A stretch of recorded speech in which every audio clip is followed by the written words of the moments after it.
اینستاگرام دختر مثلا به خاطر پراید دیسلایک نشون داد و پسر مثلا به خاطر هیکل دیسلایک نشون داد. اصلا زندگی این چیزا نیست که شما فکر میکنین که.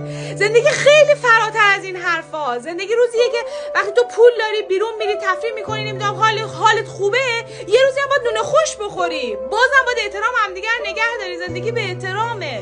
زندگی این حال همدیگه رو خوب کنی. با من زن و شوهرا رو دیدم که زیر زمین مادر شوهرشون زندگی میکردن، با همدیگه تلاش کردن یه جای خوبو خریدن فقط اینکه حالشون کنار همدیگه خوب بود، عقایدشون مثل همدیگه بود. بابا ول کنی یه سری چیزا رو بریزین دور. زن و شوهرایی رو دیدم که پولدار بودن، خوشگل بودن، اصلا جدا شدن چون دیدگاهشون یه چیز دیگه بود. اگه ما با اون بودن بهتر بود. اصلا زندگی این چیزا نیستش که همه مثل همیم.